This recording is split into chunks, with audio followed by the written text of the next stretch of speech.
सबसे पहले अपनी दादी के पैर छू कहता है, दादी कैसी हैं आप? दादी कहती हैं, मैं अच्छी हूँ दिखकर और तेरे आने से और अच्छी हो गई।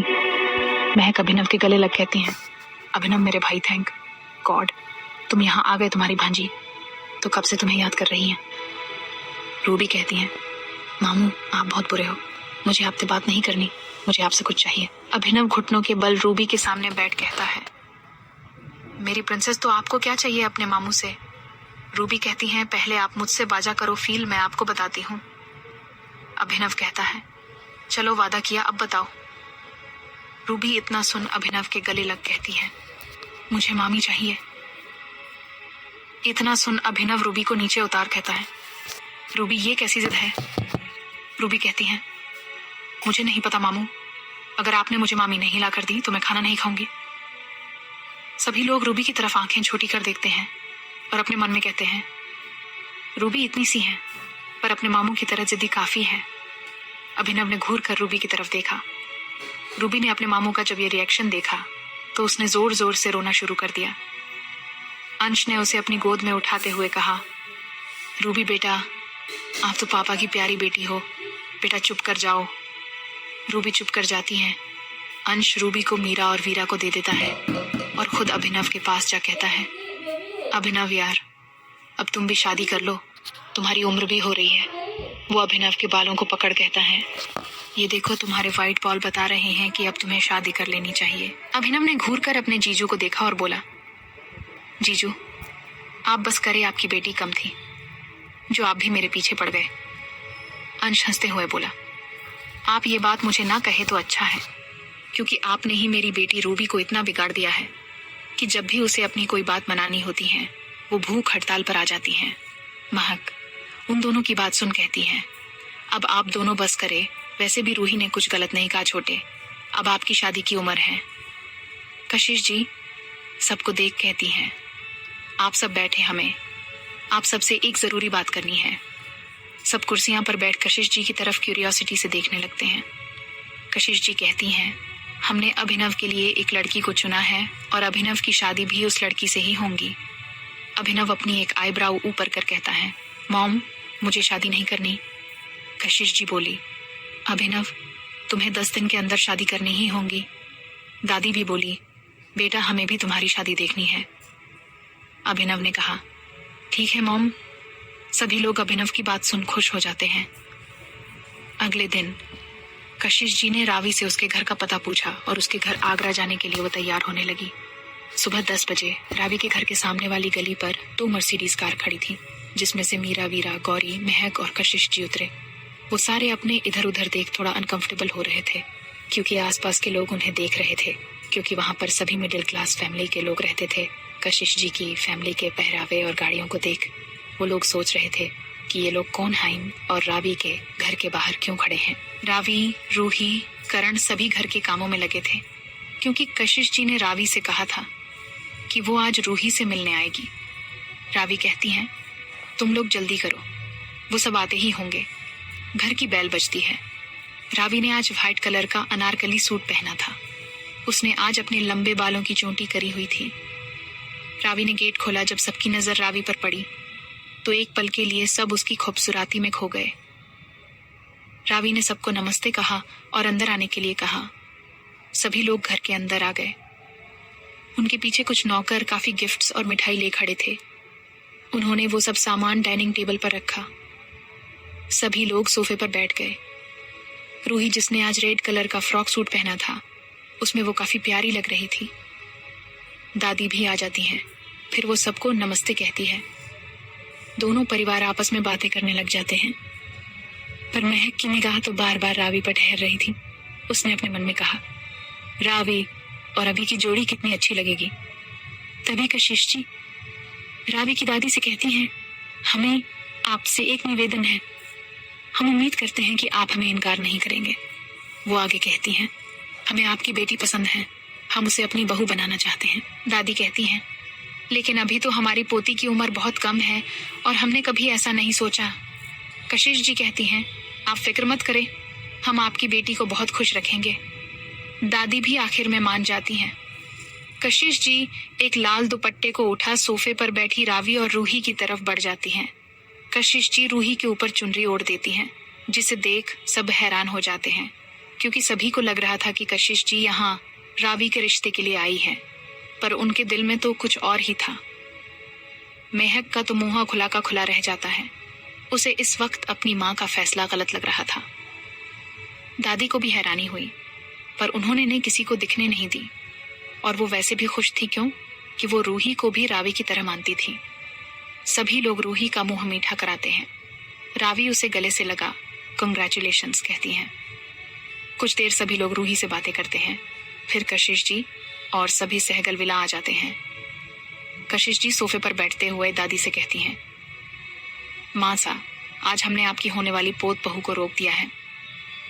दादी ये बात सुन खुश होती हैं और कहती हैं, कैसी दिखती हैं हमारी पोत बहू?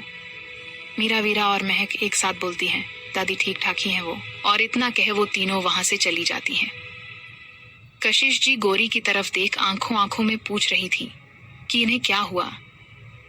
गौरी ने अपना हाथ हिलाते हुए कहा, हमें नहीं पता दीसा, आप खुद ही पूछ लीजिएगा इनसे, हम तो रसोई का काम देख कर आते हैं। कशिश जी दादी को उनके कमरे में छोड़ अपनी बेटी महक के कमरे में जाती है। इस वक्त महक विंडो से बाहर देखते हुए कुछ सोच रही थी। कशिश जी उसके कंधे पे हाथ रख कहती हैं, महक। महक इतना सुन पीछे पलट कर देखती हैं और कहती हैं, माँ, हमें भाई के लिए रावी ज्यादा अच्छी लगी, पता नहीं क्यों आपने उसकी जगह रूही को छूना। कशिश जी ने गहरी सांस ली और कहा, बेटा पसंद तो हमें भी रावी ही थी, पर रूही को अभिनव के लिए चुनना हमारी मजबूरी थी। AES industry. अभिनव चेयर पर बैठा था अपने कैबिन में। उसके सामने एक प्रोजेक्टर चल रहा था जिसमें एक लड़की की तस्वीरें थीं, और कबीर उसे एक फाइल देते हुए कहता है, सर, उस लड़की का नाम रावी है, उम्र 22 साल, वो आगरा में अपने भाई और दादी के साथ रहती हैं। वो लंदन अपनी दोस्त रूही से मिलने आई थी, जिसका हाल ही में एक्सीडेंट हुआ था, और अब वो चारों आगरा गली नंबर 25 में रह रहे हैं। रावी की स्टडी पूरी हो गई है, वो अब एक बेकरी की दुकान में काम करती है। अभिनव कहता है, ओके एंड थैंक्स कबीर, तुमने मुझे इस लड़की की डिटेल्स ला कर दी, नाउ यू लीव। कबीर अपने मन में बोला, सर का भी कुछ पता नहीं चलता, कभी इतने गुस्से में होते हैं, कभी कितने प्यार से पेश आते हैं। चलो छोड़ो इन सब बातों को, पर सर ने उस लड़की की डिटेल्स क्यों निकलवाई? हे भगवान, उस लड़की की रक्षा करना, पता नहीं अब उसकी जिंदगी में क्या तूफान आएगा। रावी के घर रावी और रूही बैठी थी। रूही बोली, यार मैंने तो अभी तक लड़के की फोटो भी नहीं देखी। फोटो तो छोड़ो, उसका नाम क्या है ये भी मुझे नहीं पता। रावी को उसकी बात पर हंसी आ गई। वो बोली, ओ रूही महारानी, पेशेंट रखो, आज शाम तुम अपने होने वाले हस्बैंड के बारे में सब जान जाओगी। रावी और रूही बातें कर ही रहे थे कि तभी उनके घर की बैल बजी। रावी ने देखा 2 लड़कियां जो दिखने में किसी मॉडल की तरह लग रही थीं। उन्होंने शॉर्ट ड्रेसेस पहनी हुई थी। उनमें से एक लड़की रावी को देख कहती है, माम, क्या ये रूहानी माम का घर है? हमें सहगल फैमिली ने उन्हें एंगेजमेंट के लिए तैयार करने के लिए भेजा है। रावी उन्हें घर के अंदर आने का इशारा करती है। रावी उन्हें रूही के कमरे में लेकर चली जाती है। वो लड़कियां रूही को एक कुर्सी पर बैठा उसके इधर उधर घूम उसे देखने लगती हैं। उनकी इन हरकतों से रूही को बहुत अजीब लग रहा था। रूही ने चिढ़ते हुए कहा, आप कुछ बताएगी या ऐसे ही हमें घूरती रहेगी आप लोग? रूही को इतने गुस्से में देख रावी कहती है, रूही, इट्स ओके रूही, तुम इन्हें इनका काम करने दो, ऐसे किसी पर गुस्सा नहीं करते। रावी कहती है, आप लोग बैठिए, हम आपके लिए कुछ खाने को लेकर आते हैं। रूही अपने मन में, रावी तू कितनी भोली है यार, मैं सब जानती हूँ ऐसी लड़कियों को कैसे हैंडल करना है। वो लड़कियां रूही को सॉरी कह अपना काम शुरू कर देती हैं। सहगल फैमिली की पुरानी हवेली जयपुर में। सहगल फैमिली ने अभिनव की एंगेजमेंट अपनी पुश्तैनी हवेली में रखी थी। हवेली पिंक कलर की थी और वाइट कलर के फूलों से सजाई गई थी, जिस कारण हवेली की लुक काफी अट्रैक्टिव लग रही थी। हवेली के आगे आकर एक BMW कार रुकी, जिसमें से एक लड़का निकला जिसने पिंक कलर का कुर्ता वाइट कलर के पजामे के साथ पहना था। तो ये और कोई नहीं, ये थे रूही के होने वाले पति अभिनव सहगल। आज तो अभिनव कहर डा रहा था। अभिनव हवेली के अंदर आया। उसे देख लड़कियों की हालत खराब हो रही थी और काफी लड़के उससे जेलस भी हो रहे थे। अभिनव कशिश जी के पास आ कहता है, मॉम अब तो आप खुश होगी। कशिश जी ने मुस्कुराते हुए कहा, मैं तो आज बहुत खुश हूँ। आखिर कौन माँ खुश नहीं होगी अपने बेटे की शादी होते देख। तभी महका कहती हैं, भाई मॉम ने थोड़ी गलती कर दी। हमें तो आपकी होने वाली साली साहिबा ज्यादा पसंद थी आपके लिए, लेकिन मॉम नहीं मानी। अभिनव अपनी बहन की बात सुन कहता है, महक तुम्हारी पसंद से अच्छी तो मॉम की पसंद है। इतना कहे अभिनव अंश को आंख मार देता है। ये सब देख रूही चिढ़ते हुए वहां से दूर खड़ी मीरा और वीरा के साथ चली जाती है।